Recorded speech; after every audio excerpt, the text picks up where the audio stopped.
Hello बच्चों, let's read the question. The question says that equal masses of water and a liquid of density 2 are mixed together.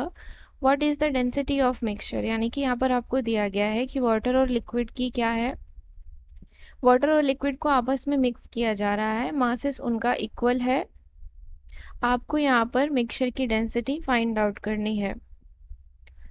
यहाँ पर हम सबसे पहले की कॉन्सेप्ट लिखेंगे, क्योंकि हमें क्या फाइंड आउट करना है, डेंसिटी फाइंड आउट करना है। डेंसिटी का फॉर्मूला क्या होता है हमारा, डेंसिटी इज इक्वल टू होता है मास अपॉन वॉल्यूम। और क्योंकि हमें मिक्सचर की डेंसिटी निकालनी है तो total mass upon total volume हो जाएगा सिमिलरली। तो क्योंकि यहाँ पर मासेस इक्वल है तो हम मान लेते हैं let m be the mass of water and liquid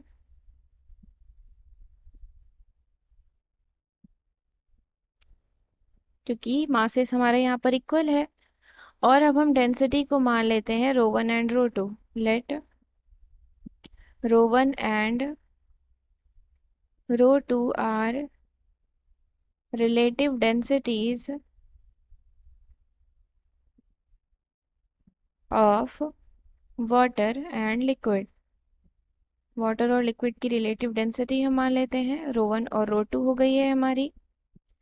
तो वॉल्यूम क्या हो जाएगा, V1 और V2 हो जाएगा। द वॉल्यूम ऑफ मिक्सचर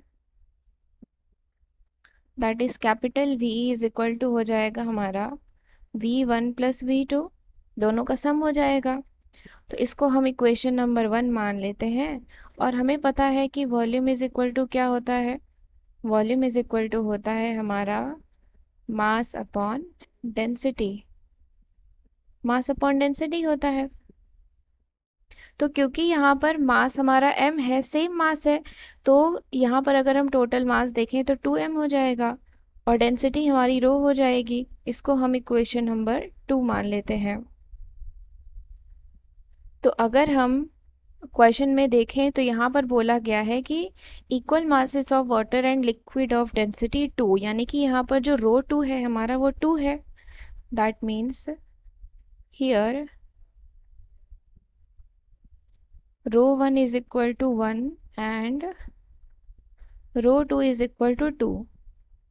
रो 1 और रो 2 ये हो गया हमारा, और रो हमारा क्या हो जाएगा, रिलेटिव डेंसिटी हो जाएगा। And rho is the relative density of mixture, मिक्सचर की रिलेटिव डेंसिटी हो गई हमारी। तो अगर हम इक्वेशन नंबर 2 और equation number,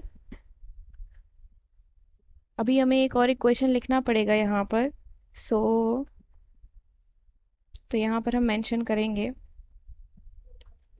volume is equal to m upon rho 1 plus m upon rho 2। ये हमारा इक्वेशन नंबर 3 हो जाएगा। ये वाला इक्वेशन हम कहाँ से लिख रहे हैं, ये वाला इक्वेशन हम इस इक्वेशन नंबर 1 से लिख रहे हैं। तो अगर हम इक्वेशन नंबर 2 और 3 को इक्वेट करें, that is on equating equation number 2 and 3, इन दोनों को अगर हम इक्वेट करेंगे तो हमें क्या मिल जाएगा, हमें मिल जाएगा 2 upon rho is equal to 1 upon rho 1 plus 1 upon rho 2, जैसा कि आप यहाँ से देख सकते हो। इसको अब हम वैल्यूज में अगर हम यहाँ पर सब्स्टिट्यूट करें तो हमारा क्या हो जाएगा, that is 2 upon rho is equal to 1 upon rho 1 plus 1 upon rho 2। 1 upon rho 1 ये तो 1 ही है, 1 प्लस 1 अपॉन 2 हो जाएगा। तो यहाँ से क्या हो जाएगा, 2 upon rho is equal to हो जाएगा 3 अपॉन 2। और अगर फिर देखा जाए 1 upon rho is equal to हमारा क्या हो जाएगा, 3 अपॉन 4। तो रो की वैल्यू हमारी कितनी आ जाएगी, यहाँ से रो की वैल्यू आ जाएगी 4/3। तो यहाँ से हम देख सकते हैं जो हमारा डेंसिटी ऑफ मिक्सचर आया है वो कितना आया है, 4/3 आया है। I hope you understood it well. Thank you and best of luck.